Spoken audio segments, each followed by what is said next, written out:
Effect of structure on acid base properties और acid base strength. यानी structure जो होगा किसी भी एलिमेंट का किसी अदर एलिमेंट के साथ, तो उसमें अगर एसिडिक स्ट्रेंथ है तो एसिडिक स्ट्रेंथ स्ट्रॉन्ग होगी। एसिडिक स्ट्रेंथ क्या होगी, ये हमने यहाँ पे देखना है। Effect of structure on acid base properties. Relative bond strength, hydrogen fluoride है, हाइड्रोजन क्लोराइड है, हाइड्रोजन ब्रोमाइड है और हाइड्रोजन आयोडाइड है।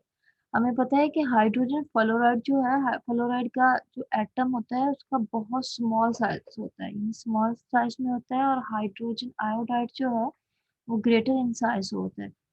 तो जो बॉन्ड स्ट्रेंथ होती है हाइड्रोजन फ्लोराइड की वो स्ट्रॉन्गेस्ट होती है as compare to chlorine, hydrogen chlorine, hydrogen bromine और hydrogen iodine. Relative acidic strength, पहले हम कह रहे हैं बॉन्ड स्ट्रेंथ। अगर बॉन्ड स्ट्रेंथ देखी जाए तो बॉन्ड स्ट्रेंथ सब में ज्यादा, सबसे ज्यादा जो होती है वो हाइड्रोजन फ्लोराइड में होती है। लेकिन अगर रिलेटिव एसिडिक स्ट्रेंथ देखी जाए कि एसिडिक स्ट्रेंथ किस में होगी, एसिडिक स्ट्रेंथ, एसिडिक मीन यही है ना कि वो इजीली अपना प्रोटॉन जो है वो डोनेट कर सकते हैं किसी अदर एलिमेंट या एटम को। तो अब हाइड्रोजन आयोडाइड जो होता है, आयोडीन जो होता है उसका साइज जो होता है वो ज्यादा होता है, इसीलिए वो इजीली किसी अदर को अपना इलेक्ट्रॉन जो है वो डोनेट कर सकता है। और अगर एसिडिक वर्ड यूज करेंगे तो फिर हम प्रोटॉन वर्ड यूज करेंगे कि वो इजीली अपना प्रोटॉन जो है वो किसी अदर को डोनेट कर सकते हैं। और अगर साइज की बात करेंगे तो फिर इलेक्ट्रॉन वर्ड आएगा कि इलेक्ट्रॉन जो है, आयोडीन जो है वो अपना इलेक्ट्रॉन जो है वो अदर एलिमेंट को या एटम को इजीली डोनेट कर सकता है। Hydrogen fluoride is the only weak acid in this group. क्या है कि हाइड्रोजन फ्लोराइड जो है वो वीकेस्ट एसिड है इन दिस ग्रुप। अब एसिड क्यों शो हो रहा है, क्योंकि सबके साथ प्रोटॉन अटैच्ड है। हाइड्रोजन आयोडाइड प्रोटॉन अटैच्ड है आयोडीन के साथ, इसी तरह हाइड्रोजन ब्रोमाइड प्रोटॉन अटैच्ड है ब्रोमीन के साथ, इसी तरह क्लोरीन के साथ है और इसी तरह फ्लोरीन के साथ है। लेकिन एसिडिक स्ट्रेंथ जो है वो सबसे ज्यादा किसकी है, वो हाइड्रोजन आयोडाइड की है, यानी वो इजीली आयोनाइज हो जाता है। इसीलिए एसिडिक स्ट्रेंथ सबसे ज्यादा किसकी है, हाइड्रोजन आयोडाइड की। और हाइड्रोजन फ्लोराइड जो है वो वीकेस्ट एसिड है। Hydrogen fluoride is the only weak acid in this group. Relative strength, अब देखें लिखा हुआ हाइड्रोजन सेलेनियम है, हाइड्रोजन सेलेनियम है, हाइड्रोजन सल्फर है और वाटर है।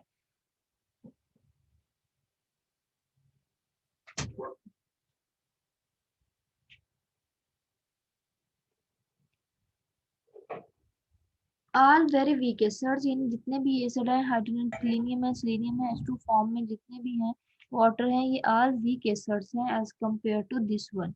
इन हाइड्रोजन आयोडाइड, हाइड्रोजन ब्रोमाइड और हाइड्रोजन क्लोराइड और हाइड्रोजन फ्लोराइड की निस्बत ये वाले जितने भी एसिड्स हैं ये वीक है।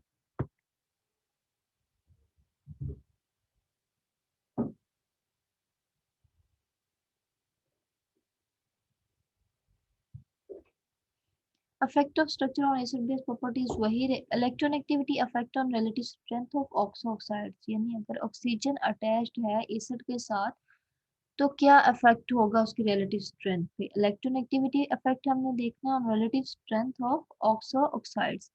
सेम सेंट्रल एटम, सबका सेंट्रल एटम सेम होगा but different number of oxygen atom, oxygen number जो होगा वो डिफरेंट होगा। अब देखें हाइड्रोजन, ऑक्सीजन, क्लोरीन O3, ठीक है। अब इसमें टोटल ऑक्सीजन जो है ऑक्सोक्साइड्स, ऑक्सीजन देखने हमने, ऑक्सीजन जो है 4 इन नंबर्स हैं, 3, 1, 4। और इसी तरह देखें इसमें 2 है और ये 3। सेकेंड वाले में 3 ऑक्सीजन है, थर्ड वाले में 2 ऑक्सीजन है एंड लास्ट वन में कितने ऑक्सीजन है, 1। सेम नंबर ऑफ ऑक्सीजन यहाँ पे आएगा, same number of central atom but different number of oxygen atoms. First one is that trend of electronegativity. अगर जस्ट एटम्स या एलिमेंट्स के अंदर इलेक्ट्रोनेगेटिविटी देखी जाए तब क्या ट्रेंड होगा, नॉट इन एसिडिक फॉर्म, यानी इसके साथ कोई हाइड्रोजन अटैच नहीं है, सिंपल एलिमेंट्स में हमने देखना है कि इसमें इलेक्ट्रोनेगेटिविटी क्या होगी, ट्रेंड इलेक्ट्रोनेगेटिविटी का क्या होगा। Fluorine is the most electronegative element as compare to chlorine, bromine and iodine के। देन है ट्रेंड ऑफ रिलेटिव एसिडिटी, कि अगर इसके साथ एसिडिक ग्रुप अटैच्ड हो तो देन क्या होगी इनकी ट्रेंड। अगर HO ऑक्सीजन फॉर्म में मौजूद है तो फ्लोरीन फिर भी ज्यादा एसिडिक होगा as compare to chlorine, bromine and iodine के, अगर HO फॉर्म में मौजूद होगा। और अगर HF है यानी कि ऑक्सीजन इनके साथ अटैच नहीं है तो फिर HF जो है वो वीकेस्ट होगा एसिड। अब देखें इसी तरह रिलेटिव स्ट्रेंथ है, वही क्लोरीन ब्रोमीन के साथ अटैच किया हो गया है कि इसमें अगर हेलोजन एटम होगा तब इसकी एसिडिटी क्या होगी। Trend of electronegativity in chlorine, sulphur, phosphorus और सिलिकॉन है। तो इनमें क्या ट्रेंड है, क्लोरीन सबसे ज्यादा इलेक्ट्रोनेगेटिव एलिमेंट है as compare to sulphur, phosphorus और सिलिकॉन के।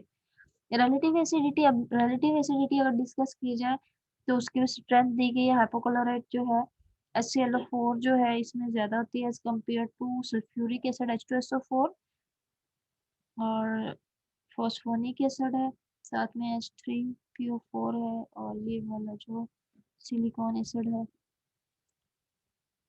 तो इनकी रिलेटिव स्ट्रेंथ दी गई है।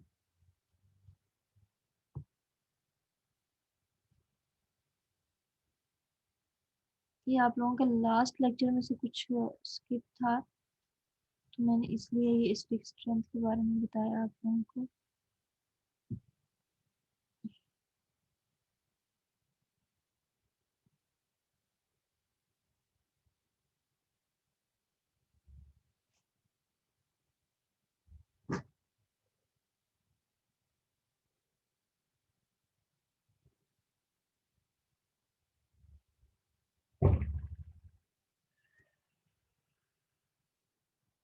Now we'll discuss about theory of indicators.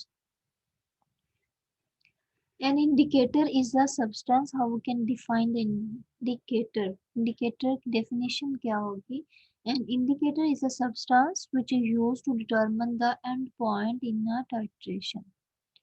Indicator is a substance which is used to determine the end point in a titration.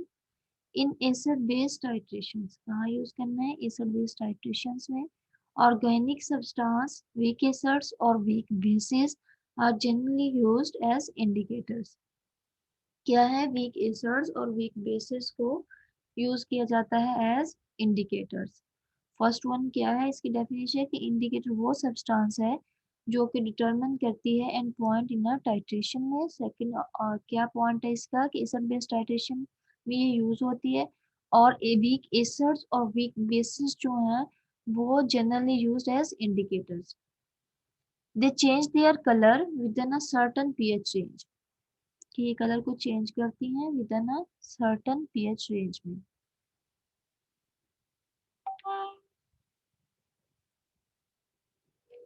The color change and the pH range of some common indicators are tabulated below। यानी कुछ आपको indicators मैंने last lecture में भी बताए थे। Methyl orange, methyl red, litmus, phenol red, phenolphthalein, ये ऐसे indicators हैं जो केमिस्ट्री में मोस्टली यूज होते हैं। ये वीक एसिड्स,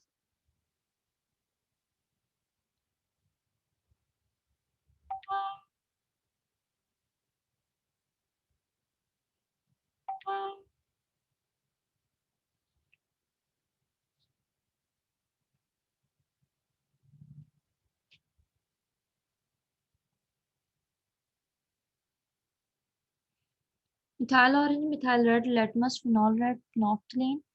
अब pH रेंजेस इनकी गिवन है कि ये किस पे इफेक्ट करती हैं, वीक एसिड और वीक बेस के फॉर्म में कौन सा कलर देती हैं और इनकी pH रेंज क्या होगी। अब देखें मिथाइल ऑरेंज है वो pink to yellow colour change क्या करती हैं, पिंक से येलो की तरफ चली जाती हैं। और इसी तरह red to yellow, blue to yellow, इनकी pH रेंजेस जो हैं ये आपने देख लेनी है कि कौन कौन सी हैं। 3.2 से 4.5 तक है मिथाइल ऑरेंज की, और मिथाइल रेड की है 4.4 से 6.5। और इसी तरह लेटमस की है 5.5 से 5.7, रेड टू ब्लू। और फिनॉल रेड है 6.8 टू 8.4, येलो टू रेड। और फिनोफ्थलीन देखना है आप लोगों ने, मेनली देखें, मोस्टली हमारे लैब में जो फिनोक्सिलिन तो बहुत इंडिकेटर बहुत ज्यादा यूज होता है, तो वो क्या है, कलरलेस टू पिंक, कि कलरलेस से वो किस में कन्वर्ट हो जाएगा, पिंक में। Phenolphthalein, litmus, phenol red, methyl red और मिथाइल ऑरेंज, ये 5 ऐसे इंडिकेटर्स हैं जो हमारे लैब में यूज होते हैं।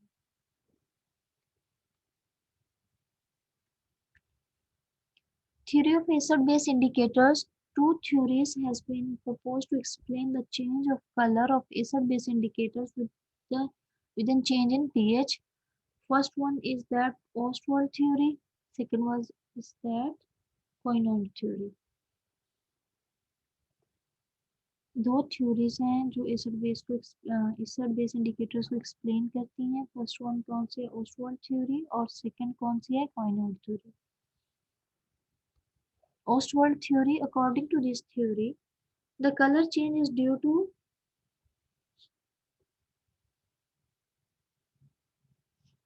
to ionization of the acid base indicators. देखें, कलर तभी चेंज होता है जब आयनाइजेशन होती है, ठीक। द कलर चेंज, इसकी रीजन क्या है कलर चेंज की, कि ionization. The colour change is due to ionization of the acid base indicator. The unionized form has different color than the ionized form. जाहिर सी बात है, जब कोई चीज अनआयोनाइज्ड फॉर्म में हो गई उसका कलर और होगा, जब वो आयंस फॉर्म में कन्वर्ट हो जाएगी तो उसका कलर और होगा। इस थ्योरी के अकॉर्डिंग क्या है, colour change is due to ionization of the acid base indicator. Acid base मैंने पहले बताया कि weak base acid base indicators होते हैं। The colour change is due to ionization of the acid base indicator. The unionized form has different color than the ionized form. Second point is that the ionization of the indicator is largely affected in acids and bases. तो भी ionization of indicator है, जाहिर सी बात है वो affect करती है acid और बेसिस की वजह से, as it is either a weak acid or a weak base, चाहे वो weak acid हो या फिर weak base हो। In case the indicator is weak acid, उस केस में अगर क्या है, weak acid होगा, indicator क्या होगा, weak acid, its ionization is very much low. मैंने आपको पहले भी बताया था, अगर कोई वीक एसिड हो तो उसकी आयनाइजेशन पावर जो होती है वो लो होती है, और अगर कोई स्ट्रॉन्ग एसिड हो तो उसकी आयनाइजेशन पावर जो होती है वो ज्यादा होती है। और इसी तरह बेस के लिए होती है कि अगर कोई बेस जो है वो वीक बेस है तो उसकी आयनाइजेशन पावर जो है वो लो होगी as compare to strong base के। The indicator is a weak acid, its ionization is very much low in acid due to common ions, proton ions की वजह से, while it is fairly ionized in alkalis, लेकिन fairly ionized होती हैं alkalis in bases. Similarly, if the indicator is a weak base, अगर indicator जो है वो weak base हो, its ionization is large in acid, तो ionization large in acid में किसकी हो जाएगी, hydroxyl ions की। And how in alkalis due to common hydroxyl ions, यानी इसमें हाइड्रोक्सिल आयंस की क्वांटिटी जो है वो लार्ज हो जाएगी। Considering two important indicators, दो important indicators कौन कौन से हैं। First one is phenolphthalein, a weak acid, क्या है वो, एक weak acid है। And a methyl orange, a weak base। अगर आपसे पूछा जाए कि phenolphthalein acid है, base है, तो क्या है indicators में से, phenolphthalein is a weak acid and methyl orange a weak base. Ostwald theory can also stated as follow, यानी उसका क्या था प्रोसीजर Ostwald थ्योरी का। Phenolphthalein उसने एज एन एग्जांपल यूज किया, it can be represented as HPH। HPH weak acid, H show कर रहा है कि ये एसिड है, PH शो कर रही है कि ये phenolphthalein। It ionize in solution to a small extent। अब वीक एसिड है तो इट्स मीन दैट phenolphthalein के साथ ऑलरेडी वीक एसिड बोल दिया तो वीक एसिड है, तो क्या होगा कि उसकी आयनाइजेशन पावर जो होगी वो कम होगी, इसीलिए वो कह रहे हैं it ionizes in solution to a small extent, यानी स्मॉल एक्सटेंट में आयोनाइज होगा। तो जब ये आयोनाइज्ड फॉर्म में होगा तो कलर लेस होगी फिनोफ्थलीन, लेकिन जब आयोनाइज्ड फॉर्म में कन्वर्ट हो जाएगा किसी सॉल्यूशन में तो देन वो पिंक कलर देगी, इट्स मीन दैट वो चेंज होगी कलरलेस टू पिंक कलर में। Applying law of mass of action वही हो गया कि के is equilibrium constant product over reactant. ये देखें, ये हमारा रिएक्टेंट है और ये हमारी प्रोडक्ट है। प्रोडक्ट ओवर रिएक्टेंट के हमेशा जो law of mass of action के अकॉर्डिंग होता है, K is equal to product over reactant. अब देखें K over product over reactant. The unionized molecules of phenolphthalein are colorless while जबकि ionized are pink in color। मैंने पहले ही बता दिया कि जब वो अनआयोनाइज्ड फॉर्म में होगी phenolphthalein तो क्या होगी, कलरलेस होगी, लेकिन जैसे वो आयोनाइज्ड फॉर्म में आएगी तो पिंक इन कलर हो जाएगी। In presence of an acid, the ionization of phenolphthalein in a weak acid is practically negligible as the equilibrium shift to left hand side due to high concentration of proton ions। अब देखिए इस पे गौर करेंगे क्या लिखा हुआ है। इन presence of an acid, अगर एसिड प्रेजेंट होगा, द आयनाइजेशन, एसिड प्रेजेंस होगा तो इट्स मीन दैट वहां पे प्रोटॉन आयंस ऑलरेडी प्रेजेंट होंगे, तो इसीलिए उसका जो कलर होता है वो कलर लेस ही रहता है एसिड के अंदर। In presence of an acid, अगर एसिड होगा, the ionization of phenolphthalein is practically negligible as the equilibrium shifts to left hand side, यानी मोर एसिड की एसिडिक की तरफ कन्वर्ट होगा and due to high concentration of proton ions thus the solution would remains colorless। इसीलिए जो है पहले जो होता है अगर एसिड लें तो उसमें कलरलेस रहता है। ऑन एडिशन ऑफ बेस, अगर एडिशन ऑफ बेस कर दें, hydrogen ions are removed by hydroxyl ions in the form of water molecules. Water molecules के फॉर्म में हाइड्रोजन आयन जो है हाइड्रोक्सिल आयंस के साथ रिमूव हो जाते हैं and the equilibrium shifts to right hand side, तो देन वो बेसिक की तरफ कन्वर्ट हो जाती है, shifts to right hand side, इसीलिए वो कलर जो होते हैं वो पिंक कलर दे देती है। Thus, the concentration of pH phenolphthalein ions increases in solution and they impart pink color to the solution। तो solution को कौन सा कलर मिल जाता है, pink colour.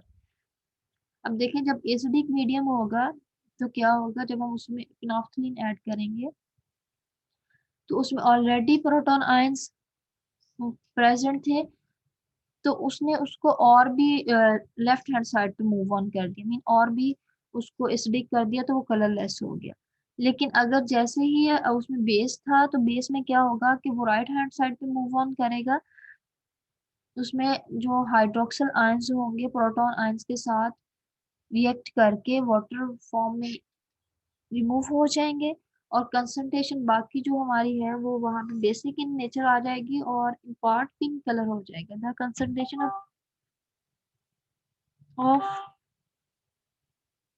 the concentration of phenolphthalein ions increases in solution and they impart pink color to the solution।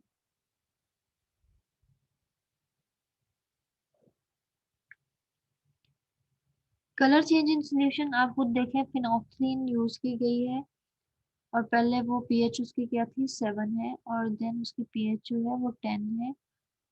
Colourless to वो pink colour में convert हुई है।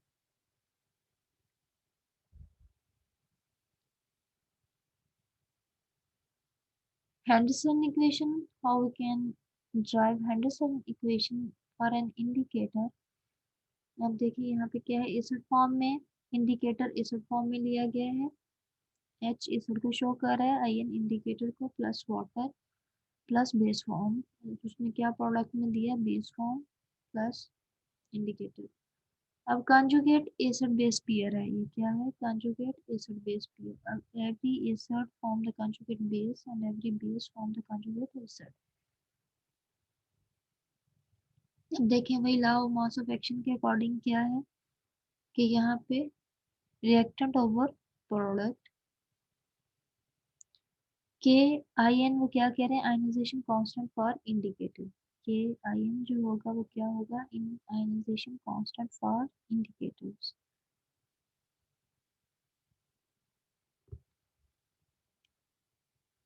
मतलब वही बात होगी कि हाइड्रोनियम आयन होगा तो वो किसके इक्वल टू होगा, K I N K, equilibrium constant indicator के। pH इज इक्वल टू, हमें बताया कि हम pH क्या होती है, negative log of hydronium ion is equal to negative log. अब देखिए हाइड्रोनियम आयन जो था वो किसके बराबर है, के इंडिकेटर के। Negative log K indicator minus log 10, वही रिएक्टेंट्स आ गए हमारे पास। देखिए pH is equal to, pH है, pH है, pH is equal to negative log K I N जो इंडिकेटर है वो किसके बराबर होता है, पी के आई एन के। किसके बराबर होता है, पी के आई एन के प्लस, और बाद में यही वाली सारी चीज आ जाएगी। अब इसकी वैल्यू क्यों चेंज हुई, ये भी नेगेटिव था, ये भी नेगेटिव था, तो नेगेटिव को प्लस में चेंज करके नेगेटिव 10 हाइड्रोजन इंडिकेटर और साथ में indicator. Answer equation for indicator at equivalence point. अगर इक्विवेलेंस पॉइंट देखा जाए, इंडिकेटर इज इक्वल टू किसके होगा, हाइड्रोजन इंडिकेटर के, एसडी इंडिकेटर के, and pH is equal to P K indicator.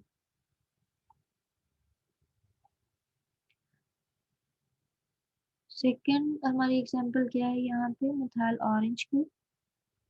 पहले हमने जो फिनोल्फथालीन थी वो वीक एस्टर था, मिथाइल ऑरेंज क्या है, weak base. Methyl orange it is a weak base and can be represented as MEOH। क्या है, it's a very weak base and can be represented as methyl orange MEOH। It is ionized in solution to give, जब ये ionized form में convert होता है तो जाहिर सी बात क्या देगा, methyl plus hydroxyl ions OH negative. तो कलर किसमें चेंज होगा, येलो टू रेड में।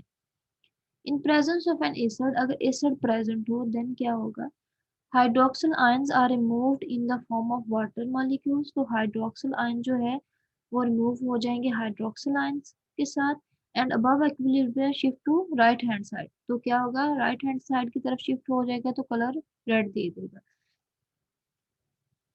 Thus sufficient methyl ions, अगर methyl ions sufficient है, are produced which impart red color to the solution। On addition of a base, अगर on addition of base हो, अगर base हो, the concentration of hydroxyl ions increases in the solution and the equilibrium shift to left hand side। अगर hydroxyl ions ज़्यादा होंगे तो जाहिर सी बात है वो क्या होगा, increases in the solution and the equilibrium shift कर जाएगी to left hand side पे। The ionization of methyl orange is practically negligible, thus the solution acquires the color to unionized methyl orange yellow। जब वो un-ionised form में होगा तो yellow in colour होगा, और जब वो आयनाइज्ड फॉर्म में आ जाएगा तो वो change in red colour convert हो। अब यहाँ पे देखिए ये मिथाइल ऑरेंज ही है तो येलो से वो रेड में गया, वीक बेस था इसीलिए वो एसिडिक में की तरफ चला गया। pH इज इक्वल टू 2 के और pH इज इक्वल टू 7 के methyl orange. This theory also explains the reason why phenolphthalein is not suitable indicator for titration of weak base against strong acid के।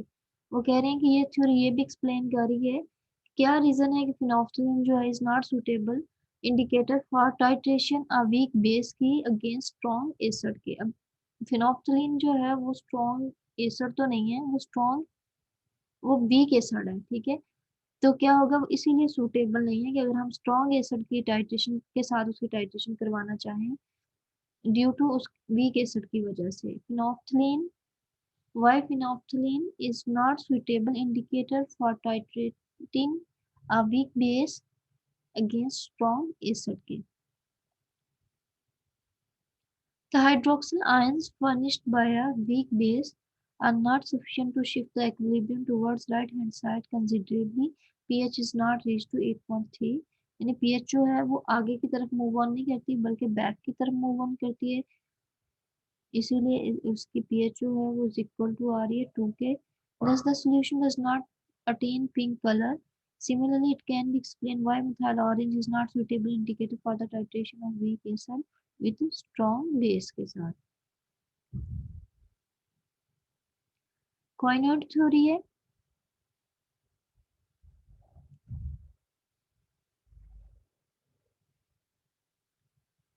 According to Coinoid theory, an acid-base indicator exists in two tautomeric forms having different structure which are in equilibrium. क्या होगा कि यहाँ पे क्या difference देखा जाता है, स्ट्रक्चर का डिफरेंस देखा जाता है कोइनॉइड थ्योरी में. According to quinonoid theory and acid base indicator, जो भी हम इंडिकेटर यूज कर रहे हो उनका स्ट्रक्चर की कितनी फॉर्म्स है, एग्जिस्ट इन टू टोटोमेरिक फॉर्म्स, दो टोटोमेरिक फॉर्म्स में वो एग्जिस्ट करती हैं हैविंग डिफरेंट स्ट्रक्चर, जो कि स्ट्रक्चर्स डिफरेंट होते हैं which are in equilibrium. One form is termed benzenoid. First one term कौन सी है, वो कह रहे हैं बेंजोनाइड है. एंड सेकंड वन कौन सी है, quinonoid form. One form is termed benzenoid form and the other quinonoid form. The two forms have different colours. दोनों फॉर्म्स जो हैं वो डिफरेंट कलर्स की होंगी. The colour change is due to the interconversion of one tautomeric form into other. कि क्या होता है, स्ट्रक्चर जो होता है, अब यहाँ पे देखें है बेंजोनाइड फॉर्म ही, यानी बेंजीन फॉर्म नहीं, लेकिन स्ट्रक्चर इसका डिफरेंट है. अब यहाँ पे डबल बॉन्ड है, यहाँ पे सिंगल बॉन्ड है, यहाँ पे सिंगल बॉन्ड है, यहाँ पे डबल बॉन्ड है. इसी तरह देखिए यहाँ पे सिंगल बॉन्ड है, यहाँ पे डबल बॉन्ड है. तो क्या होगा, ये स्ट्रक्चर में डिफरेंस आ रहा है इक्विलिब्रियम फॉर्म में दोनों इक्वल आ रहे हैं, लेकिन क्या है स्ट्रक्चर में डिफरेंट है. This colour change is due to the interconversion of one tautomeric form into other. One form mainly exists in acidic medium and other in basic medium. क्या है कि one form exists in acidic medium and other in basic medium. During titration, the medium changes from acidic to basic or vice versa. यानी अगर basic होगा तो acidic में हम लेंगे. The change in pH converts one tautomeric form into another and thus color change occurs. यानी जब structure में चेंज आता है तो कलर में चेंज आता है.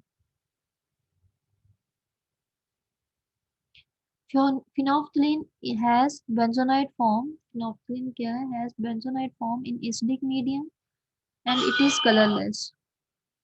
While it has coinoid form, अगर ये coinoid form में हो, in basic medium which has pink in color. अब ये इसकी इक्वेशन है जो कि दिखाई गई है.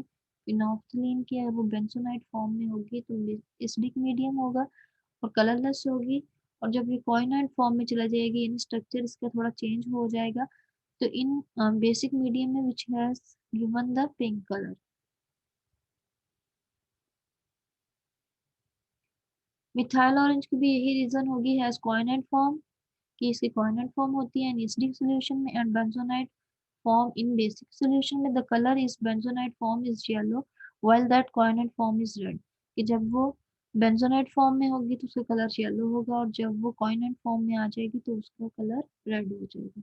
ये benzonaide form है और ये acidic solution है. इसी तरह जब ये देंगी तो क्या होगी, येलो टू रेड कलर में चेंज हो जाएगी.